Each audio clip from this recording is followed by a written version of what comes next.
시청자 여러분 안녕하십니까? 7월 28일 굿모닝 YTN 1부 시작합니다. 먼저 주요 뉴스 보고 오겠습니다. 14명이 숨진 오송 지하차도 참사 전날 인근 제방이 무너질 것 같다는 119 신고가 접수됐던 것으로 드러났습니다.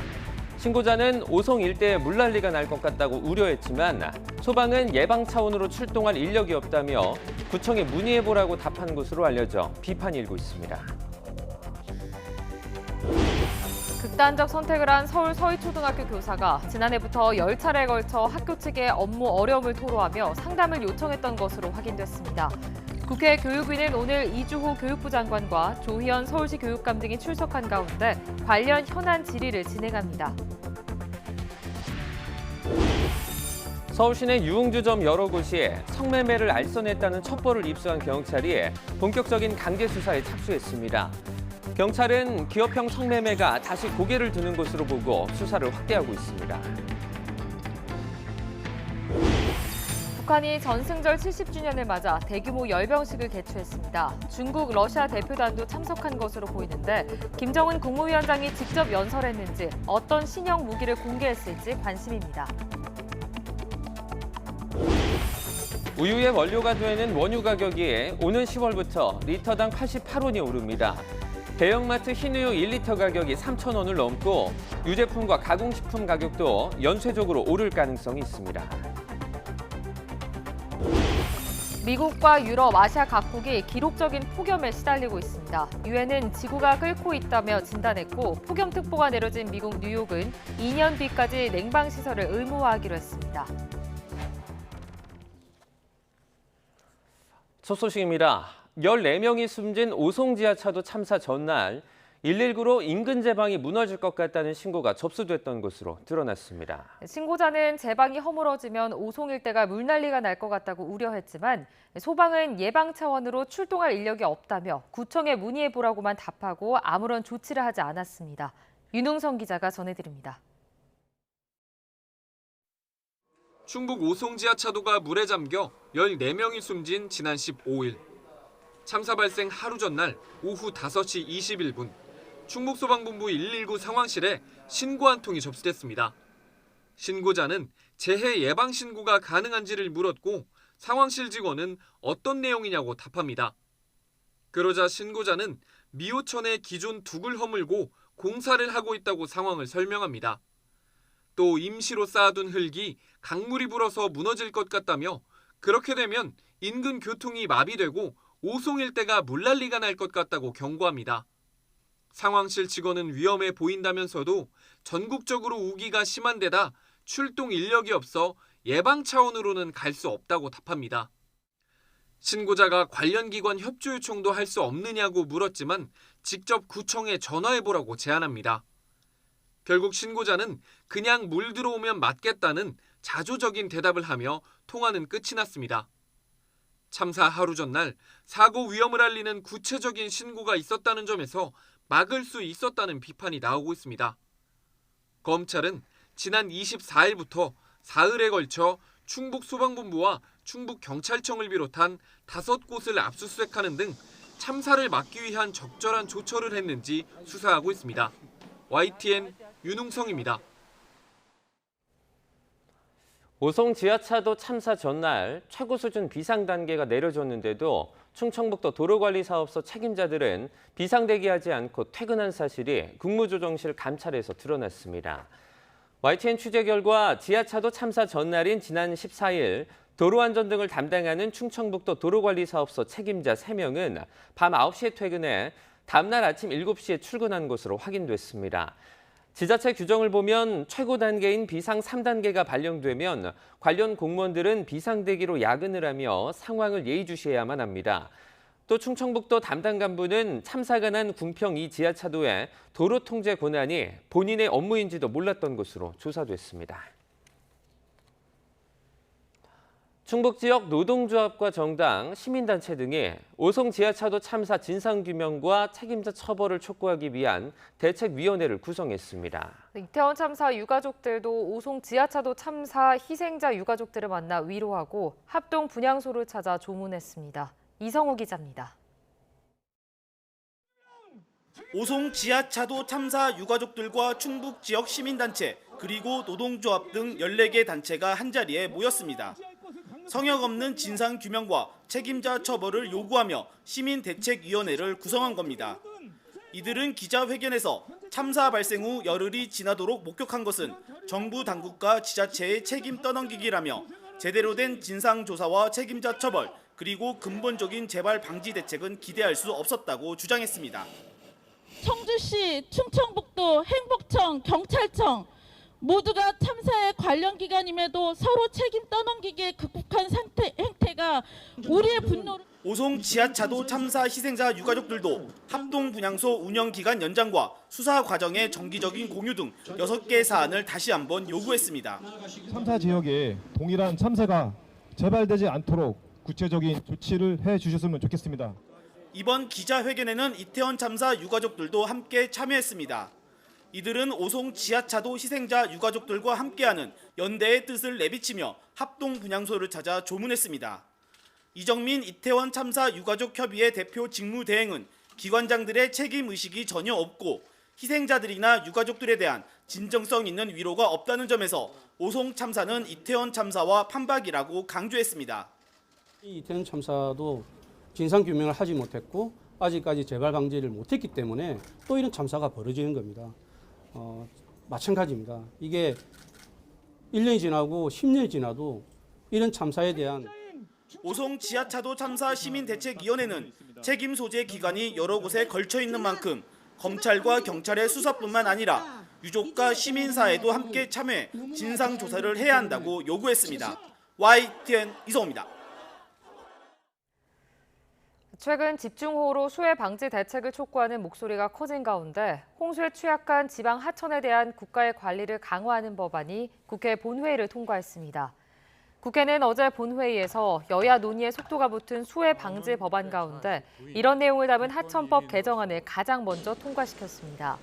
개정안은 홍수 우려가 있는 지방 하천 정비 비용을 중앙정부가 직접 지원할 수 있도록 해 지방자치단체의 부담을 덜고 수해를 최소화하는 내용이 핵심입니다. 극단적인 선택을 한 서울 서희초등학교 교사가 지난해 5월부터 최근까지 10차례에 걸쳐 학교 측에 업무 어려움을 토로하며 상담을 요청했던 것으로 확인됐습니다. A씨가 숨진 이번 달에만 상담을 3건 요청했는데 그 가운데 2건이 A씨 학급 학생이 연필로 다른 학생의 이마를 다치게 한 이른바 연필 사건 관련 내용이었습니다. A씨는 상담 과정에서 학교 측의 주선으로 사건이 잘 해결됐다고 안심했지만 그 후에 학부모가 개인 번호로 여러 번 전화해서 소름 끼쳤다는 취지로 말을 했고 이에 학교 측은 A씨에게 서둘러 전화번호를 바꾸라고 답한 것으로 파악됐습니다. 또 A씨는 다른 학생 문제를 상담하면서 학부모가 자꾸 선생님 잘못이라고 하는데 자꾸 들으니 자신 탓이라는 생각이 들고 가스라이팅으로 느껴진다고 호소하기도 했습니다. 강원도 원주의 한 고등학교에서 수업 도중 학생이 라면을 먹으며 이를 SNS에 생중계해 징계를 받은 사실이 뒤늦게 알려졌습니다. 지난 4월 원주 모 고등학교 3학년 학생 A군이 수업 시간에 라면을 먹으며 실시간 방송을 했습니다. 수업 중이던 교사가 이를 말렸지만 A군은 이를 무시하고 수업이 끝날 때까지 SNS 방송을 이어갔습니다. 학교는 선도위원회를 열고 A군에게 출석 정지 10일의 징계를 내렸습니다. 정부와 여당이 교권 침해에 대해서 학생 생활기록부에 기재하는 방안을 추진하겠다고 밝혔는데요. 교사 10명 가운데 9명이 여기에 찬성한다고 밝혔습니다. 나아가 학부모의 심각한 교권 침해 사례는 교육청이 고발 등 강력하게 대응해야 한다고 촉구하기도 했습니다. 김연아 기자입니다. 교원단체들이 연일 교권 회복 대책을 촉구하고 있습니다. 교사의 생존권이 위협받는 교실에서 어떤 교사가 소신을 갖고 학생을 지도할 것이며 무슨 열정으로 수업 혁신에 나서겠습니까? 당정이 교권 침해 조치 사항을 학생부에 기재하고 학생 인권 조례도 개정을 추진하는 가운데 교원 10명 가운데 9명은 교권 침해 이력을 학생부에 기재하는 데 찬성하는 것으로 나타났습니다. 또 99.8% 사실상 설문 대상 전원이 허위 반복 민원이나 신고는 교육청이 고발에 나서야 한다고 생각했습니다. 논란의 학생 인권 조례 역시 학생 인권과 교사의 인권이 상충하지 않는다는 반론에도 불구하고 83.1%가 학생 인권 조례가 교권 추락에 영향을 미쳤다는 데 동의했습니다. 교원들이 가장 스트레스를 느끼는 대상은 학부모라는 답이 압도적인 1위였습니다. 특히 초등학생 학부모의 교권 침해가 심각했는데 지난 4년간 초등학부모의 교권 침해 비율은 중고교 학부모의 7배에 달합니다. 조희연 서울시 교육감도 교원에 대한 소송 제기 시 법률 지원과 함께 민원 응대 보완 시스템을 만들겠다고 밝혔습니다. 공격적인 행동들을 바로 맞닥뜨리지 않도록 하는 최소한의 어떤 면담 절차라든지 이런 부분들을 좀 제도화해달라는 요구를 많이 했습니다. 그건 저희가 신속하게 좀 고민하고. 정교조도 회견을 열어 무분별한 아동학대 신고를 막기 위한 법안을 통과시켜달라고 요구했고 이번 주 토요일에는 전국의 교사들이 참여한 대규모 집회도 열릴 예정입니다. YTN 김현아입니다.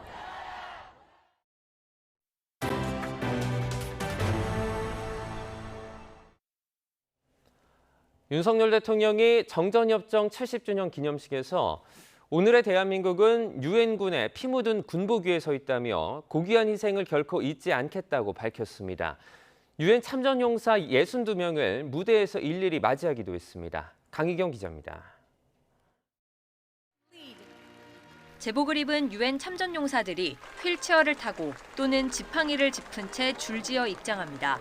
윤석열 대통령은 무대에 올라 62명 참전용사 전원이 입장할 때까지 박수로 맞이합니다. 유엔군 참전의 날과 정전협정 70주년 기념식에서 윤 대통령은 73년 전 수많은 젊은이들이 하나의 유엔 깃발 아래 대한민국의 자유를 지키기 위해 달려왔다며 결코 잊지 않겠다고 말했습니다. 오늘의 대한민국은 유엔군의 희생과 헌신 그리고 피 묻은 군복 위에 서 있습니다. 특히 유엔군 사령부는 70년이 지난 지금도 한반도 평화의 핵심이라고 밝혔습니다. 즉각적인 군사 지원을 제공할 수 있게 하고 전쟁 수행에 필수적인 유엔사 후방기지 7곳을 자동적으로 확보하는 플랫폼입니다. 우리나라에 계속 주둔해야 한다는 점을 강조한 것으로 종전선언을 하게 되면 유엔사 존립 근거가 사라지는 만큼 지난 정부의 종전선언 추진을 거듭 겨냥한 것으로 풀이됩니다. 한미동맹을 핵심 축으로 세계의 자유, 평화를 위해 노력하겠다는 약속에 이어서는 전쟁 잿더미에서 거듭난 부산에서 엑스포를 준비하고 있다는 홍보도 덧붙였습니다. 전쟁의 잿더미에서 세계적인 해양 도시로 거듭난 부산은 이제 역사상 가장 성공적인 세계 박람회 개최를 준비하고 있습니다. 기념식에 앞서 윤 대통령은 유엔 기념공원에 있는 위령탑에 참배했습니다. 6.25 전쟁에서 전사한 유엔군 전사자를 추모하기 위해 건립된 것으로 현직 대통령의 참배는 이번이 처음입니다. YTN 강희경입니다. 북한이 전승절이라고 주장하는 6.25 전쟁 정전협정 체결일 70주년인 어제 평양에서 대규모 열병식을 개최했습니다. 열병식에 김정은 국무위원장이 참석한 것으로 관측되는 가운데 김 위원장이 직접 연설을 했을지 주목됩니다. 열병식엔 방북 중인 중국, 러시아 대표단이 참석했을 가능성이 큰 만큼 김 위원장이 연설을 했다면 중국, 러시아와의 연대를 강조하는 메시지를 담았을 것으로 보입니다. 블라디미르 푸틴 러시아 대통령이 현지 시각 27일 북한이 전승절이라고 부르는 6.25 전쟁 정전협정 체결일 70주년을 맞아 김정은 북한 국무위원장에게 축전을 보냈습니다. 푸틴 대통령은 이날 축전에서 북한의 러시아 특별군사작전에 대한 지지 및 러시아와의 연대는 서방 정책에 맞서기 위한 공동의 이해와 결의를 보여준다고 밝혔다고 러시아 현지 언론이 전했습니다. 북한이 전승절이라고 주장을 하는 정전협정 기념일을 맞아서 이 진행 중인 무장장비 전시회에서 새로운 무인기를 공개했습니다. 미국의 첨단 무인기와 흡사한 형태로 이미 시험 비행까지 마친 것으로 보이는데 개발이 완료되면 또 다른 위협이 될 것으로 보입니다. 김문경 기자입니다. 북한 관영 매체가 공개한 무장장비 전시회 모습입니다. 김정은 위원장이 쇼이구 러시아 국방장관이 이끄는 군사대표단과 함께 전시회장을 찾았습니다. 대륙간 탄도미사일 화성 18형과 포대형 방사포, 각종 미사일 등을 지나는 옆으로 신형 무인기가 눈에 띕니다. 공개된 사진만을 놓고 보면 미국의 고고도 무인 정찰기 글로벌 호크와 하늘의 저승사자로 불리는 무인 공격기 MQ-9 리퍼와 흡사합니다. 추가로 공개한 영상에선 무인 공격기에서 미사일을 발사하는 모습도 공개하는 등 과거 조악한 수준의 무인기와는 완전히 다른 형태입니다. 조선노동당 제8차 대회가 제시한 국방발전 계획에 따라 연구 개발 생산되어 최근 시기 조선인민군이 장비하고 있는 무기 전투 기술 기재들에 대하여 소개하시고, 미국의 글로벌 호크는 20km 상공에서 지상 0.3m 크기의 물체까지 식별할 수 있는 첩보 위성급 무인 정찰기이고, 헬파이어 미사일을 장착한 MQ-9 리퍼는 지난 2020년 이라크 바그다드 공항에서 이란 혁명수비대 사령관이 탄 차량을 정밀 타격하는 등 막강한 공격력을 지녔습니다. 북한 무인기도 이미 시험 비행까지 마친 것으로 보이지만 성능이 어느 정도인지는 좀 더 지켜봐야 할 것으로 보입니다.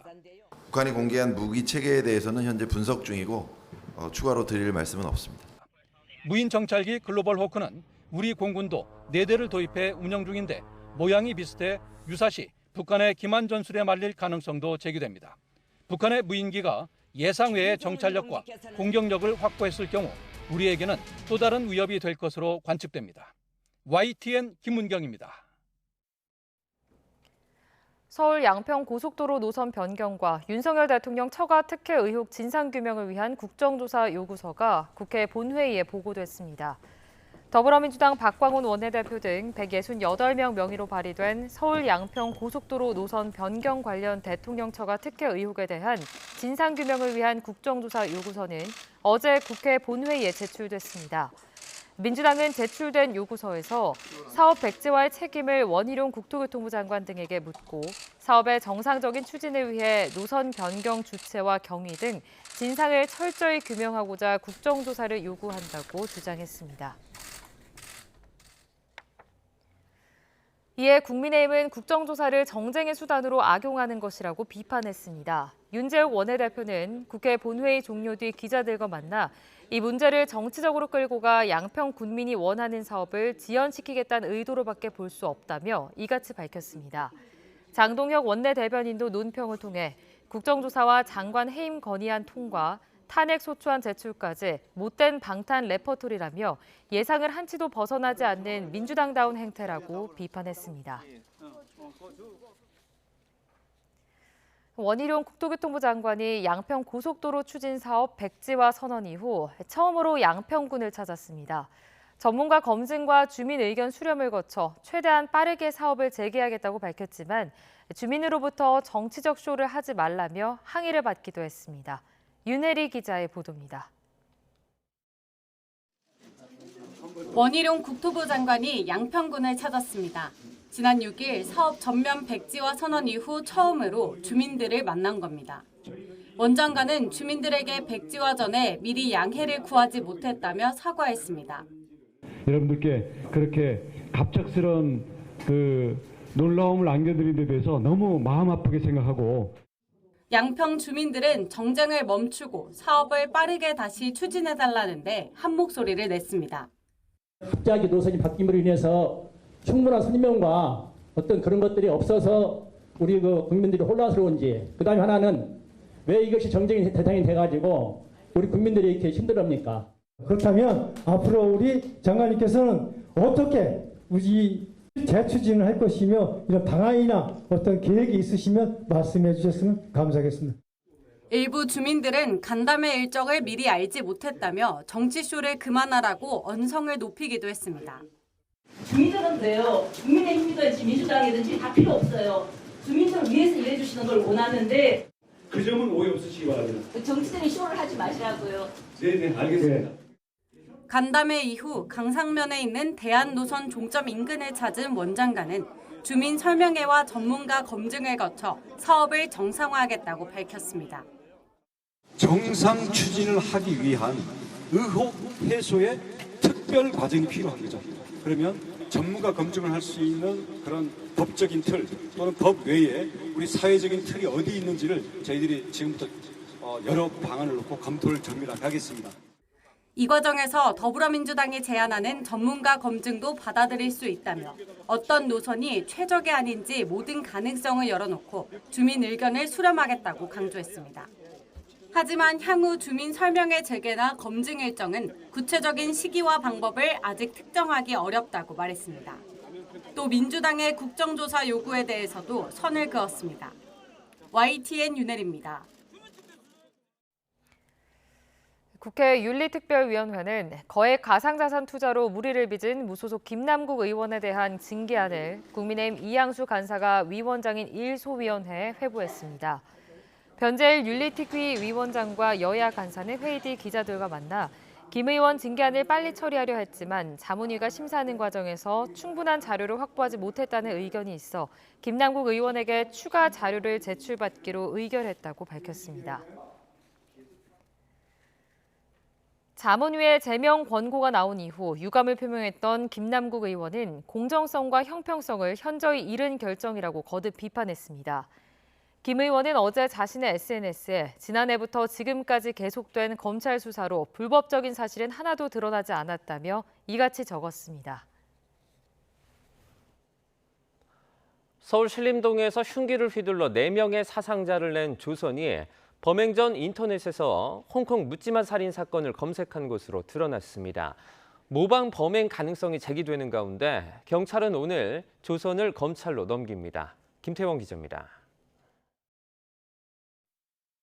유유히 인파 사이를 걸어가던 한 남성. 갑자기 앞서가던 여성을 마구 공격하기 시작합니다. 옆에선 다른 여성이 제지해보지만 아랑곳하지 않고 범행을 이어갑니다. 지난달 홍콩에 있는 한 쇼핑몰에서 처음 보는 20대 여성 2명에게 흉기를 휘둘러 숨지게 한 30대 남성의 모습입니다. 경찰 조사 결과 지난 21일 서울 신림동에서 무차별 흉기 난동을 벌인 33살 조선이 범행 전 이 사건을 인터넷 검색한 기록이 추가로 드러났습니다. 이 같은 검색 기록을 확보한 경찰은 조선을 상대로 홍콩 사건을 모방해 범행을 저질렀을 가능성을 추궁하고 있습니다. 유동인구가 많은 시간대인 금요일 오후 사람이 밀집한 곳에서 범행을 저지른 전부터 흉기를 현장 근처에서 구하는 등 범행 과정이 상당히 닮았기 때문입니다. 또 정신병원 강제 입원, 정신병원 탈출, 입원 비용 등을 검색한 사실도 확인했습니다. 실제 조선은 경찰 조사에서 우울 증상이 있다고 진술하기도 했지만 지난 2013년부터 정신질환으로 치료받은 기록은 없었습니다. 경찰은 조선이 우발적 범행을 강조하기 위해 이같이 진술하는 것으로 보고 있습니다. 하지만 범행 전날 휴대전화를 초기화하고 PC를 망치로 부수는 등 증거를 없애려 한 정황이 뚜렷한 만큼 계획 범죄의 무게를 두고 조선을 추궁하고 있습니다. 경찰은 조선을 상대로 추가 수사를 마무리한 뒤 오늘 검찰에 넘길 예정입니다. YTN 김태원입니다.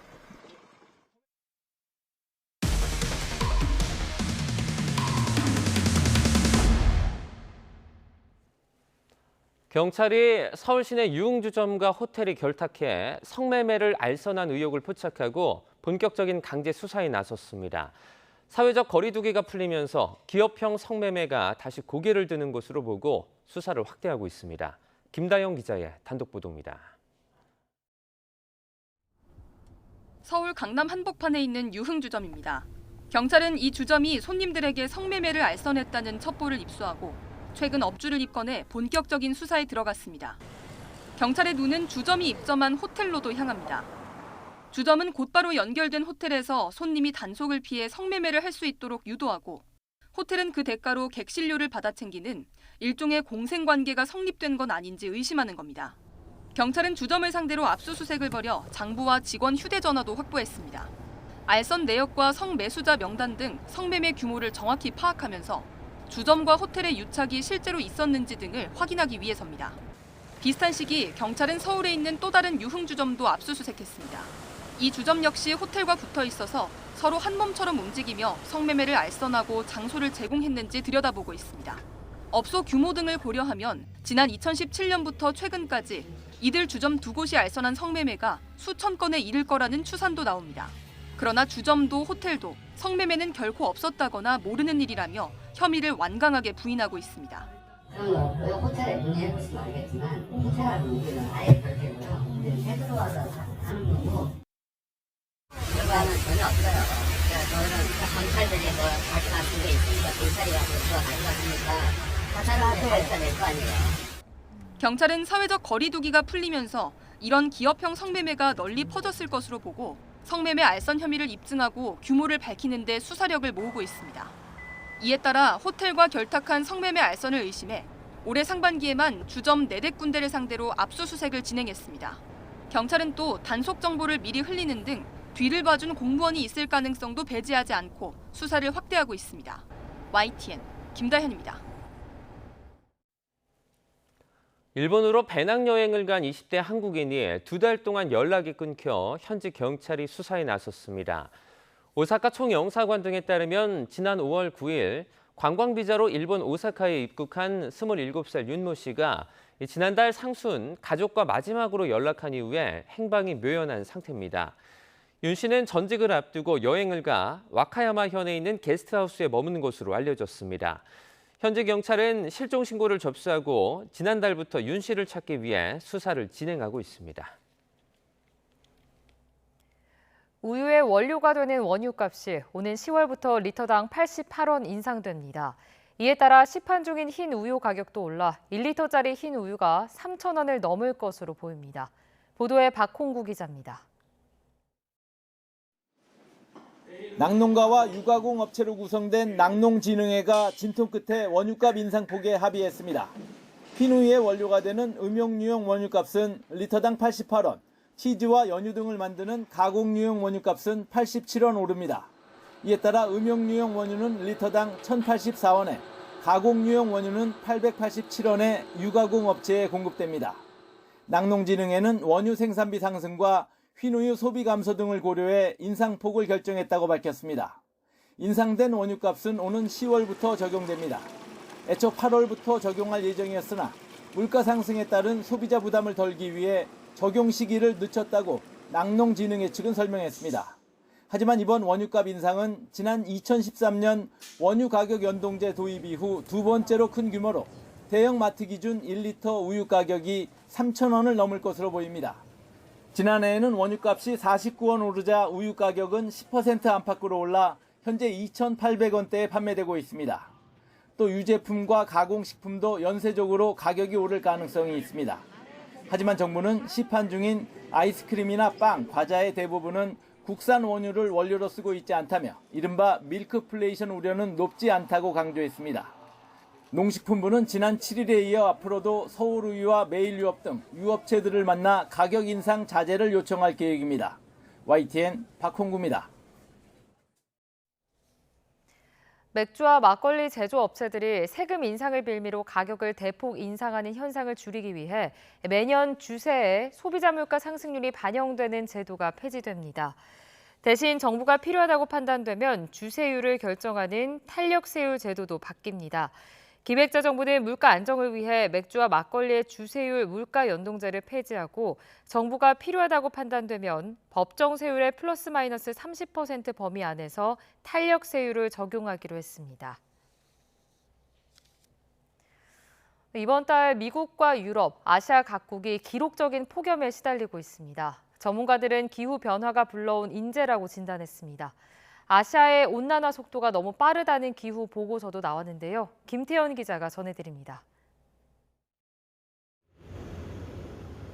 남유럽의 폭염이 덮친 가운데 그리스 휴양지인 로도스 섬과 에비아 섬은 연일 산불이 퍼져나갔습니다. 시칠리아를 비롯한 이탈리아 남부도 산불 피해가 심각합니다. 유럽연합은 산불 증가에 대응해 소방 항공기를 대량 구입해 공중 소방 함대를 구축하기로 했습니다. The situation that we see in Southern Europe shows that we are in the climate crisis. The scientists have been telling us about this, and we have been preparing for this. 튀르키의 최대 도시 이스탄불 시민들은 40도가 넘는 무더위를 식히기 위해 보스포러스 해협에 뛰어듭니다. 미국 남서부 지역을 한 달 넘게 달궜던 열돔은 이제 북동부로 확산하고 있습니다. 기후학자들은 이번 달 미국과 유럽, 중국을 휩쓴 폭염이 기후 변화에 따른 인재라고 진단합니다. We found that it was virtually impossible for this event to happen without climate change. So climate change played a huge role on intensifying the magnitude of these events in the US and Southern Europe and also in China. 연구진은 이런 폭염이 2년에서 5년마다 일어날 수 있다고 경고했습니다. 세계 기상기구는 아시아의 온난화 속도가 너무 빠르다는 기후 보고서를 내놓았습니다. 최근 30년간 아시아 온난화 추세가 그 직전 30년의 2배에 이르면서 수해와 가뭄이 빈발하고 있다는 겁니다. 1991년부터 30년간 아시아 평균 기온은 이전 30년보다 1.68도쯤 높아졌습니다. 지구촌을 덮친 폭염이 다시 한번 기후위기 대응을 상기시키고 있습니다. YTN 김태현입니다. 연이은 더위로 몸살을 앓고 있는 미국에서 연방정부 차원의 폭염 위험경보 조치가 발령될 전망입니다. 조 바이든 미국 대통령은 현지 시각 27일 이상 고온과 관련한 대국민 연설에서 실존적인 위협이라며 근로자를 고온의 위험으로부터 보호하기 위해 노동장관 대행에게 폭염 위험경보 발령을 요청했다고 밝혔습니다.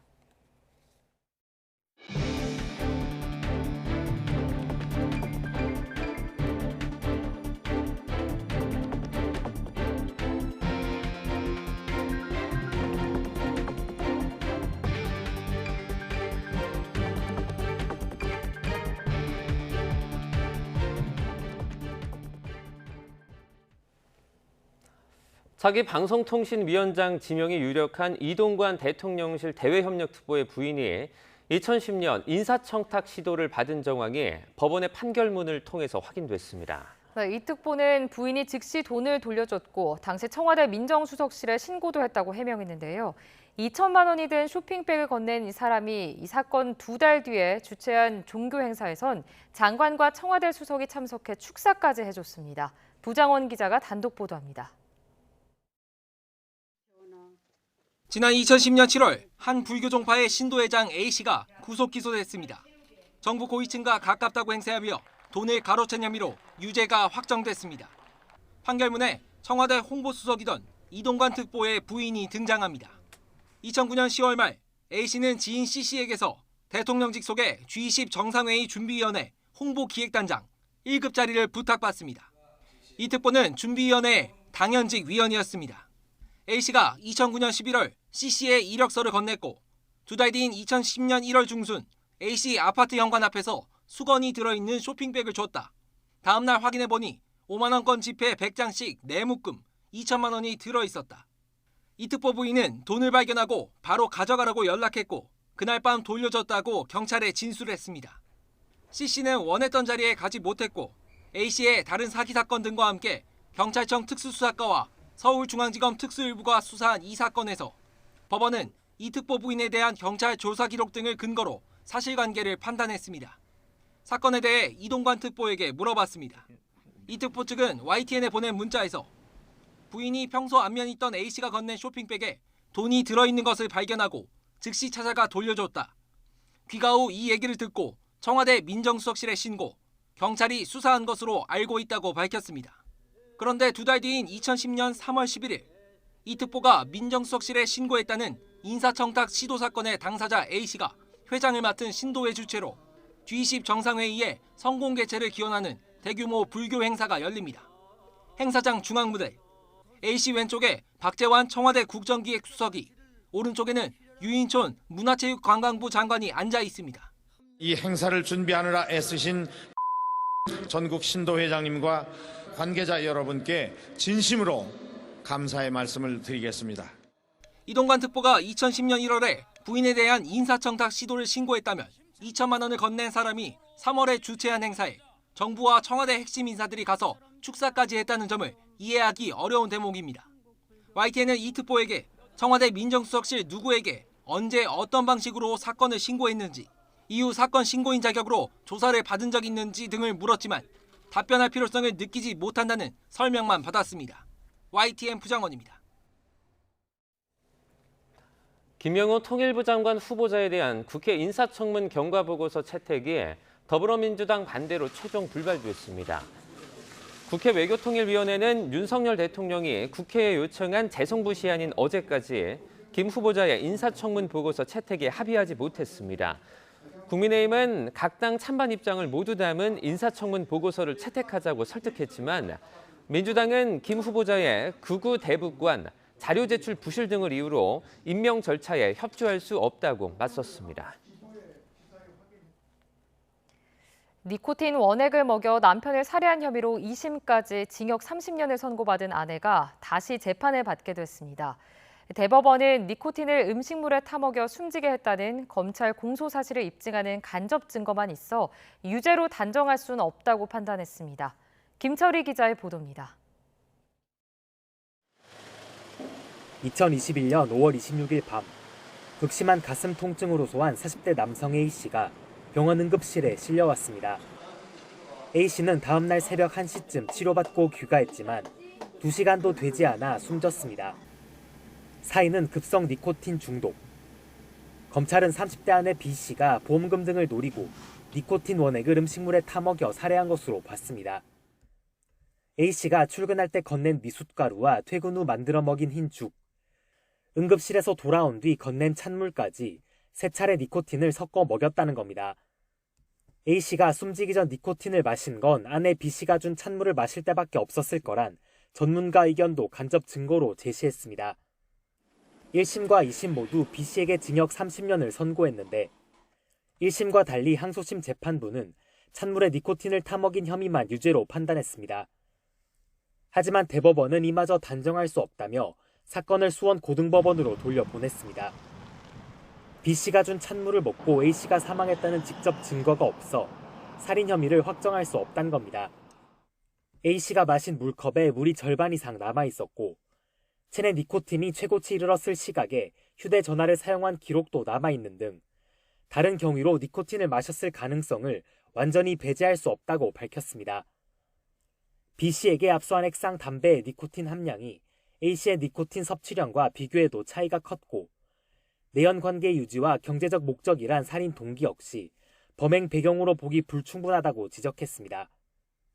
대법원은 2017년 간접 증거만으로 살인죄를 유죄로 인정하려면 합리적 의심 없이 압도적으로 우월한 증명이 필요하다고 봤는데 이번 사건에서도 그 판단을 재확인했습니다. YTN 김철입니다. 쓰러진 아내를 보고도 운동하러 나가 아내를 중태에 빠뜨린 남편에 대한 경찰의 구속영장 신청을 검찰이 반려했습니다. 인천지방검찰청은 어제 유기치상 혐의를 받는 60대 남편 A씨의 사전 구속영장에 대해 경찰에 보완 수사를 요청했습니다. 검찰은 아내의 머리 부상과 관련해 의학적인 검증이 추가로 필요하다는 입장을 경찰에 전달한 것으로 확인됐습니다. 경찰은 대한의사협회 등의 감정을 의뢰해 혐의를 보강한 뒤 A씨에 대한 구속영장을 다시 신청할 방침입니다. 지적장애 의심 여성이 가입한 수십 개 보험과 관련된 보도 오늘도 이어갑니다. 피해 여성의 가족들은 대필 서명 의혹 외에도 판단 능력이 떨어지는 지적장애인에게 무리한 보험을 가입시켰다며 계약의 문제를 지적하고 있습니다. 하지만 보험사, 금융감독원 역시 모두 어쩔 수 없다는 입장입니다. 홍성욱 기자입니다. 보험료 납부를 위해 수천만 원 신용대출까지 받은 A씨. 지금까지 낸 보험료가 2억 원이 넘습니다.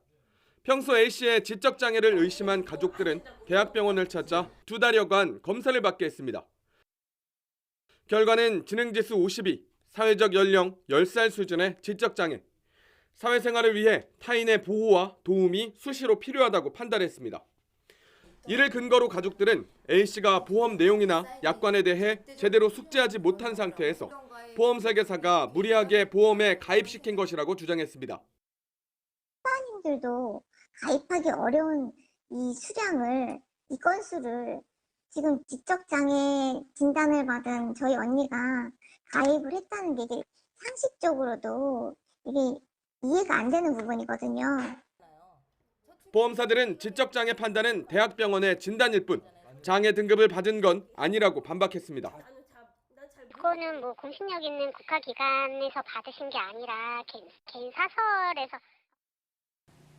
보험 설계사 역시 과거 계약 당시 A씨가 지적장애가 있었다는 걸 증명할 수 없으며 오히려 A씨 지인들에게 지적 장애가 아니라는 확인서를 받아 맞서고 있습니다.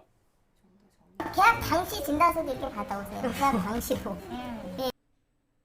하지만 A씨의 학창시절 생활기록부에는 사고력과 정신연령이 낮다는 지적 장애를 의심할 수 있는 내용이 이미 기록되어 있습니다. 금감원에 도움을 요청했지만 현재로서는 어느 쪽 손도 들어줄 수 없다는 답변이 돌아왔습니다. 가 완전히 옳다라고 하기가 좀 어려운 부분이 있어서 그런 부분이 좀 쉽지가 않아서 저희는 민원인 대행하고 있는 분한테도 오히려 소송으로 가셔서 하시는 게 보다 더 빠를 수 있다. 보험사와 보험설계사들은 대필 서명 의혹도 지적장애 진단도 어느 것 하나 받아들일 수 없다며 법적 판단을 통해 시시비비를 가리겠다는 입장. 장애인의 보험 가입을 막아서도 안 되지만 판단력이 떨어지는 소비자에게 감당기 어려운 수십 개 보험 상품을 판매한 과정 역시 문제가 없는지 조사가 필요해 보입니다. YTN 홍서욱입니다. 교원 10명 가운데 9명은 교권 침해 사안을 학교 생활기록부에 기재해야 한다고 보는 것으로 조사됐습니다. 한국교원단체 총연합회가 전국 유초, 중고 교원 3만여 명을 조사한 결과 교원의 89.1%는 교권 침해 학생에 대한 조치 사항을 학생부에 기재하는 데 찬성했습니다. 또 교원의 83.1%는 학생 인권 조례가 교권 추락에 영향을 미쳤다는 데 동의했고 이 가운데 매우 동의하는 비율은 55.9%로 절반을 넘었습니다. 서울 서희초등학교 교사 사망 사건을 계기로 교권 보호의 필요성이 제기된 가운데 여야가 교권 회복 방안을 놓고 공방을 벌일 것으로 보입니다. 국회 교육위원회는 오늘 전체 회의를 열어 이주호 교육부 장관과 조희연 서울시 교육감, 강남 서초 교육지원청 교육장 등이 출석한 가운데 서희초 사건 관련 현안 질의를 진행합니다. 근로자의 육아 부담을 덜어주고 계속 일을 할 수 있도록 지원하기 위해 마련된 육아휴직제도. 하지만 남성의 경우 여전히 쉽사리 쓸 수 없는 게 현실인데요. 특히 금융보험업계에 종사하는 남성 직원의 이용률이 현저히 낮았습니다. 엄윤주 기자가 취재했습니다.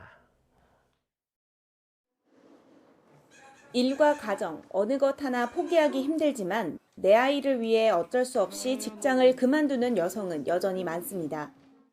네, 신랑이 아무래도 이렇게 교대 근무를 하다 보니까 규칙적으로 아이를 봐줄 수가 없었어요. 그래서 또 도움을 받을 곳도 없고 해서 제가 일을 그만두고 이제 아이 육아를 시작한 거예요.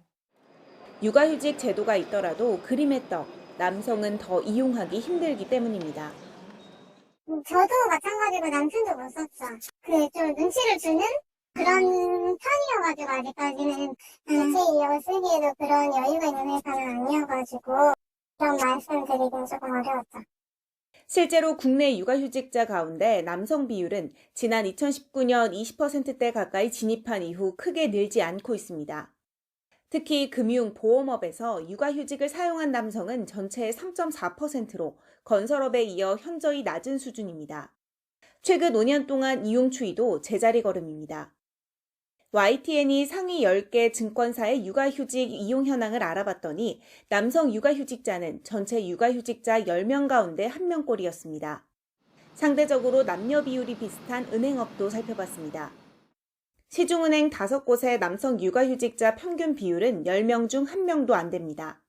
여성 육아휴직 비율과 비교하면 여전히 남성에게 문턱이 높은 겁니다. 지방은행까지 넓혀보면 상황은 더 심각합니다. 한 해 남성 직원이 육아휴직을 신청한 건수가 아예 없는 경우도 많고 최근 5년 동안 남성 육아휴직자가 단 1명도 없는 곳도 있습니다. 배경에는 업계의 보수적인 분위기와 육아휴직을 다녀온 뒤 있을지 모를 인사상 불이익 때문이라는 분석이 많습니다. 다른 업권에 비해서 여직원 수가 많고 또 여직원들이 육아휴직을 들어가는 케이스가 많다 보니까 상대적으로 남자 육아휴직자들이 좀 적게 보일 수 있는데 이제 조직 자체가 조금 보수적이다 보니까 업계 구조적인 특성을 고려해야 한다는 의견도 있습니다.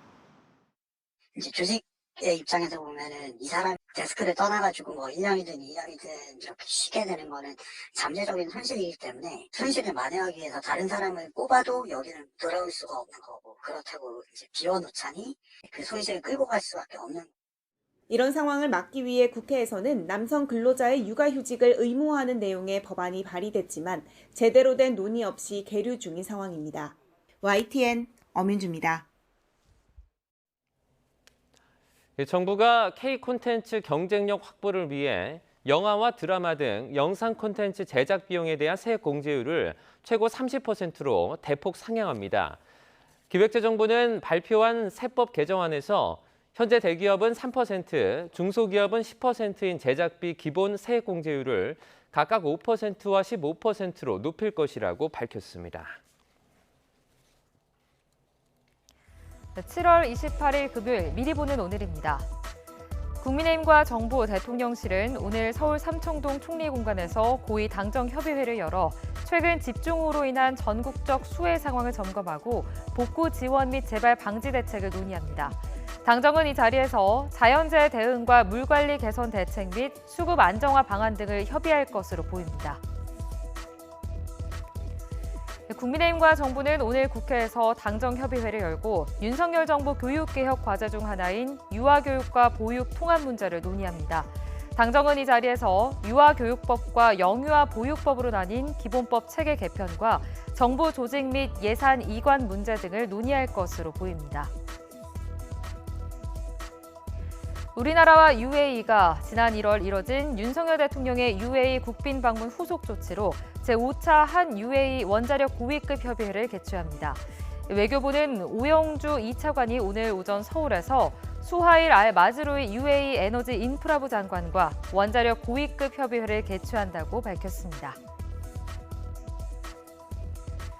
신림동 흉기 난동범 조선이 오늘 검찰의 구속 상태로 넘겨집니다. 경찰은 조선이 범행에 앞서 인터넷의 홍콩 쇼핑몰에서 벌어진 흉기 난동 사건을 검색해보거나 살해 방법, 급소 등을 찾아본 것을 바탕으로 계획 범죄를 저질렀다고 의심하고 있습니다. 교육부와 한국장학재단이 오늘 서울 상암동 YTN홀에서 2023년 복권기금 꿈 사다리 축제 개막식을 개최합니다. 꿈 사다리 장학 사업은 복권기금을 재원으로 저소득층 중고등학생을 선발해 대학 졸업 때까지 매달 학업 장려금을 지급하고 멘토링을 지원하는 국가 장학 사업입니다.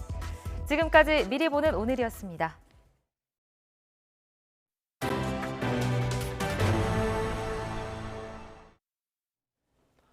왕년의 핵심 상권인 구도심이 침체하고 사람이 빠져나가는 악순환, 서울을 비롯한 전국에서 벌어지는 현상입니다.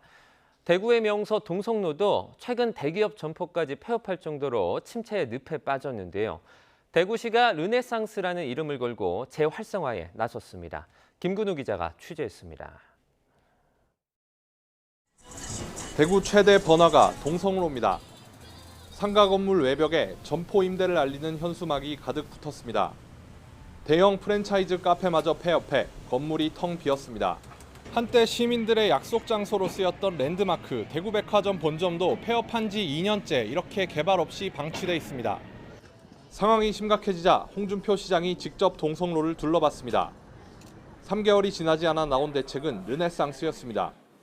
동성로 일대를 대구 최초의 관광특구로 지정하고 유럽풍 노천 카페 거리를 조성하는 등 대대적인 리모델링을 통해 활력을 불어넣겠다는 구상입니다. 대중교통 전용지구도 일부 해제해 서울의 홍대거리처럼 만들겠다는 계획도 내놨습니다. 상인들은 일단 환영한다는 입장이지만 속내는 복잡합니다. 비싼 월세는 그대로 둔 채 시설만 더 만들어봤자 달라질 게 있겠느냐는 겁니다. 특히 그동안 지자체가 주도한 활성화 사업이 실패만 거듭했다는 불신의 눈초리도 매섭습니다.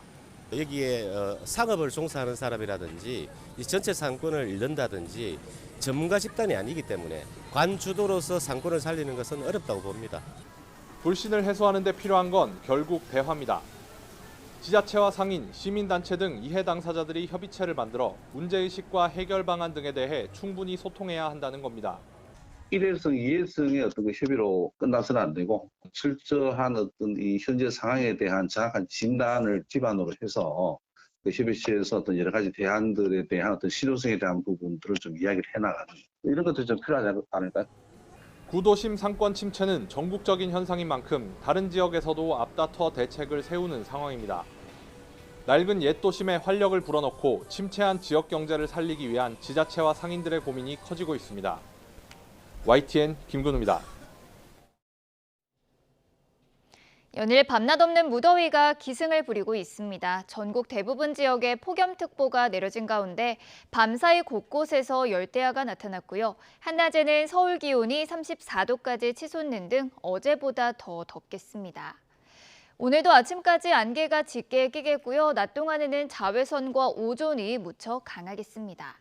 오후에는 대기 불안정으로 요란한 소나기도 지나겠는데요. 비의 양은 5에서 많게는 60mm로 지역 간의 강수 편차가 꽤 크겠습니다. 오늘 아침도 습도가 높아 무척 후텁지근합니다. 현재 기온 살펴보면 서울이 25.6도, 대구가 24.8도, 울산이 24.4도를 보이고 있습니다. 낮 기온은 어제보다 1, 2도가량이 높아서 더 덥겠는데요. 서울의 한낮 기온이 34도, 대전도 34도, 대구 35도, 강릉도 35도 선까지 크게 오르겠습니다. 주말과 휴일에도 무더위 속에 소나기가 자주 내릴 전망입니다. 지금까지 날씨 정보였습니다. 굿모닝 YTN 1부 마칩니다. 잠시 후 2부가 이어집니다. 시청해주신 여러분 고맙습니다.